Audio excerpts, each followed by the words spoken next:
your stomach doesn't regulate that, your brain does. Your brain regulates cravings. Your stomach's just sort of a median. Your mom regulates cravings? Oh! Intelligent! That was the most intelligent response you could have ever said. I am blown away. Let's go! Ooh, Kumo. God damn, you're fucking cute. The only more intelligent thing I could have said was Ditto, like in Blazing Saddles. Taggart's... It's like... You could have said, that's a lot of fish.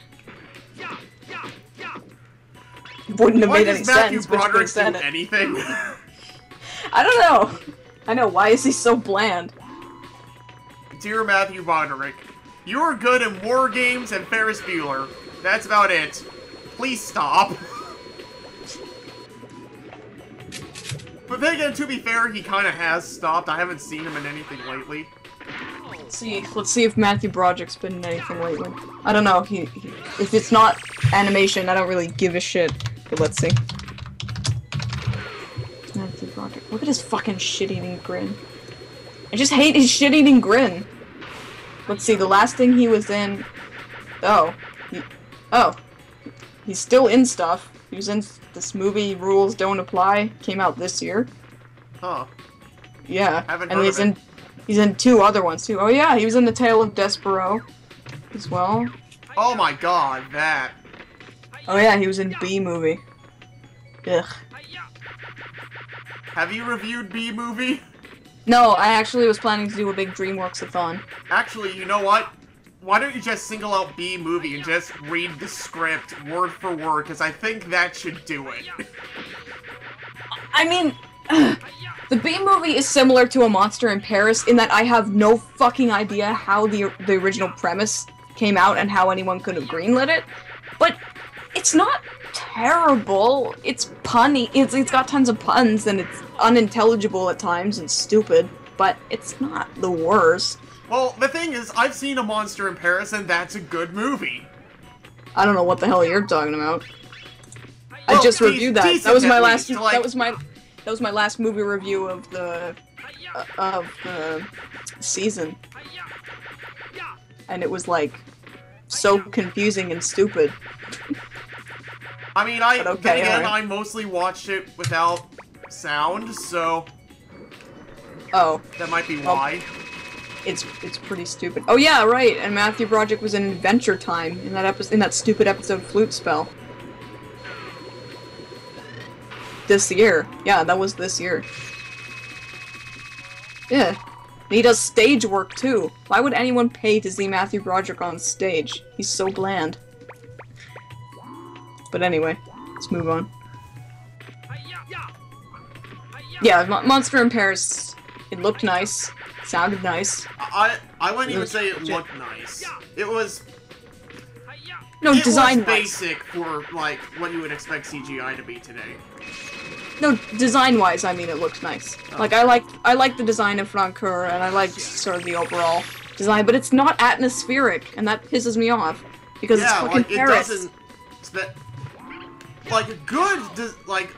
good atmosphere is...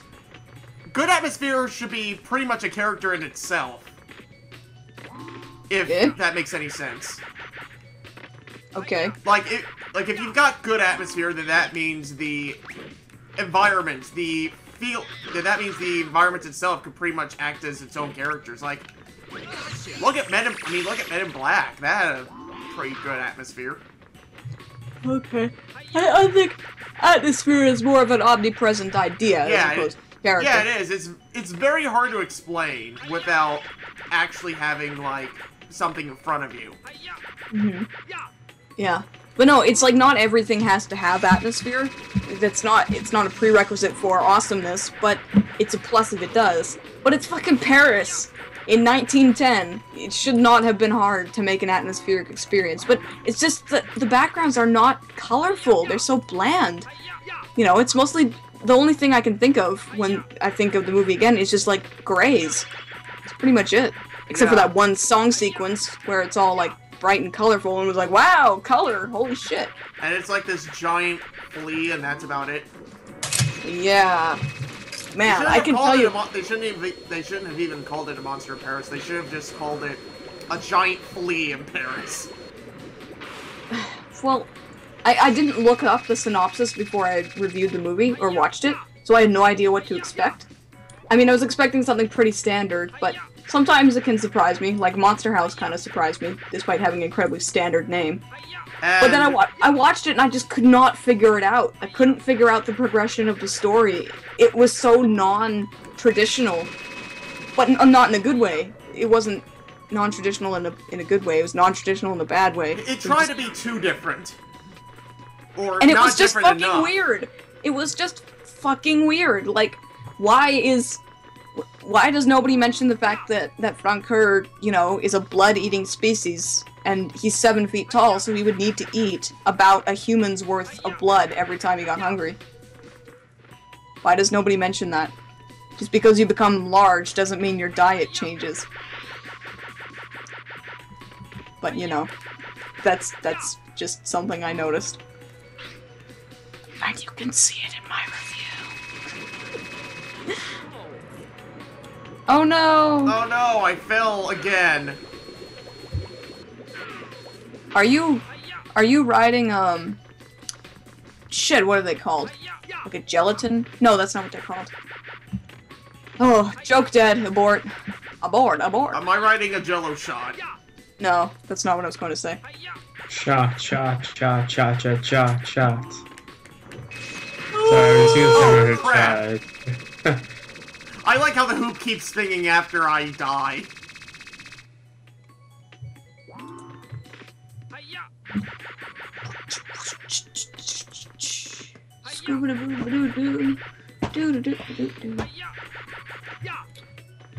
Something I should also add is that the PSP version runs much better too.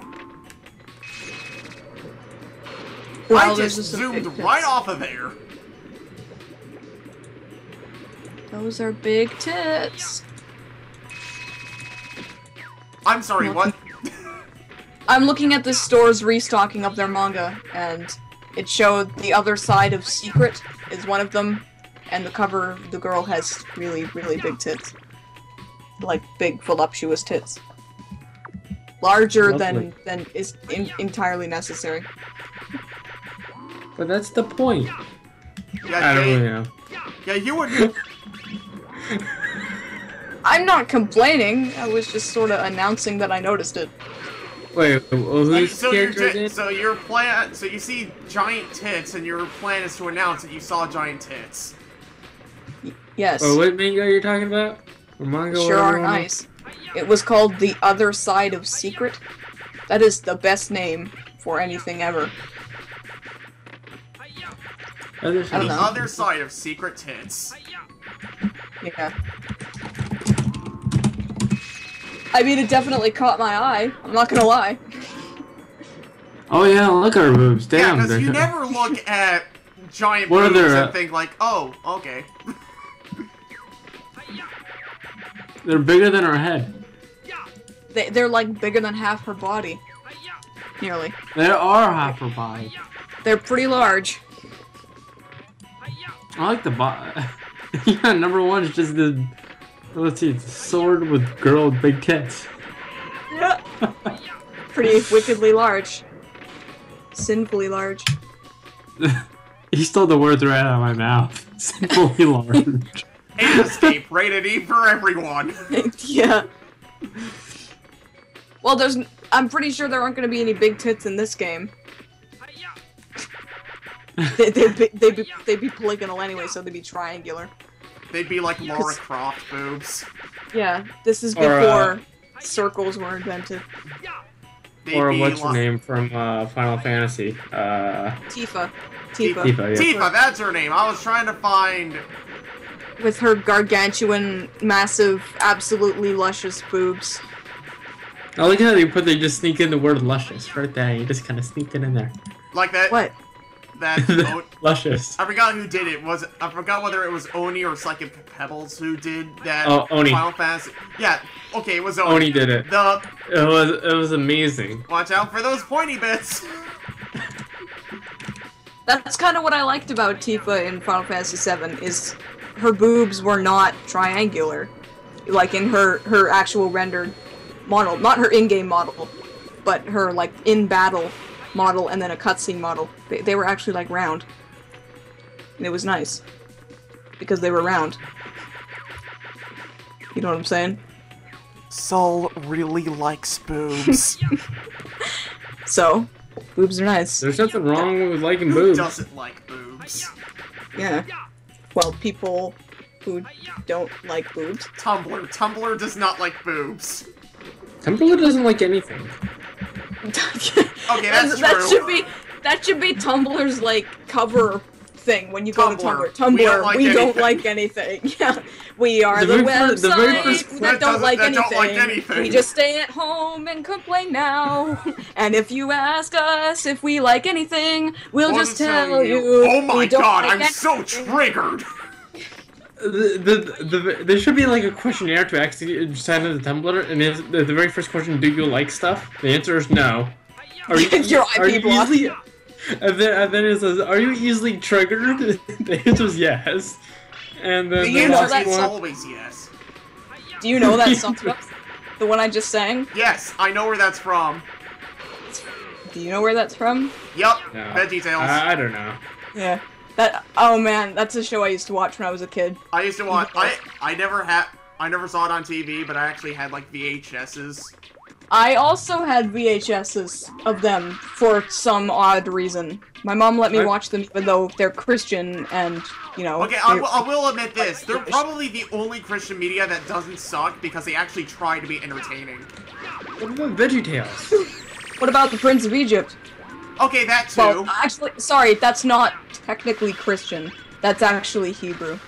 Yeah. Yeah, it's Hebrew. Yeah. Because it doesn't tell the story of Jesus Christ, it tells the story of Moses' exodus of the Hebrew people from Egypt. So, never mind. VeggieTales. Love VeggieTales. I don't know why I watched VeggieTales, but I remember the one about the chocolate factory where they get thrown into the furnace. Oh my god, and that's don't actually a good one. The bunny. The bunny. The Yes. bunny. Bunny. Oh, I hate the I love them.